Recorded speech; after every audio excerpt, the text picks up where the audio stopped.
Pinatsa-tsa, pinasayaw ni Stephen Curry itong si Kevin Durant, kanyang nilampasan at naka-end one pa sa kanyang drive. Nag-shimmy itong si Stephen Curry mga idol.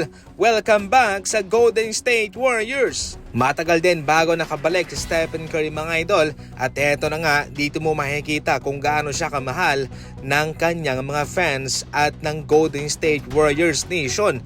Naka-standing ovation ang lahat para sa kanyang pagbabalik, lahat ay pumalakpak para sa kanya. Nagsama na nga sila ulit ni Seth Curry mga idol at dito makikita ang kanilang tambalan. Masayang masaya sa ngayon ng mga Warriors fans mga idol sa kanilang nakikita. Matagal din nilang kasing hinintay itong pagbabalik ni Stephen Curry. Hindi naman nakarate rito ang tatlong defender ng Rockets kay Kristaps Porzingis mga idol. Dunk ang kanyang ginawa, umatras na lamang ito. Sobrang taas ni KP. Sa fourth quarter mga idol, nakadikit na ang Golden State Warriors dito. Stephen Curry parang hindi lang nawala ng matagal. Eto, nagpapaulan ng tres.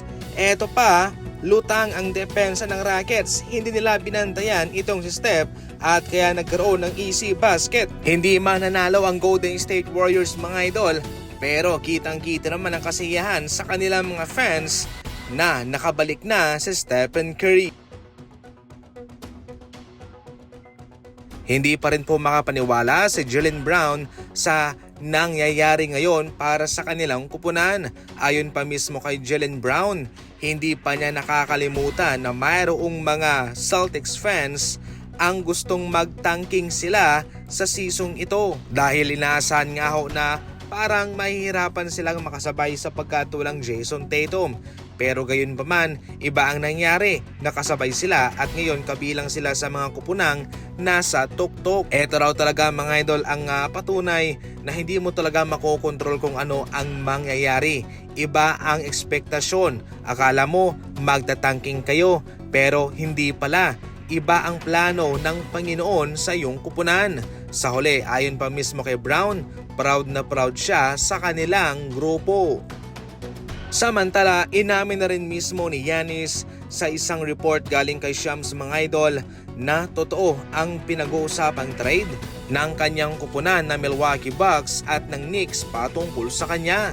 Ayon pa mismo kay Giannis mga idol, totoo ang lahat ng ito. Ayon din naman kay Shams, ang Knicks lang ang natatanging kupunan na posibleng umuo itong si Giannis kung sakaling ititrade na siya ng Milwaukee Bucks. Nais pa rin po ni Giannis na magkampiyon sa NBA at lilipat siya sa isang malakas na team at para sa kanya, magagawa niya iyon sa Knicks.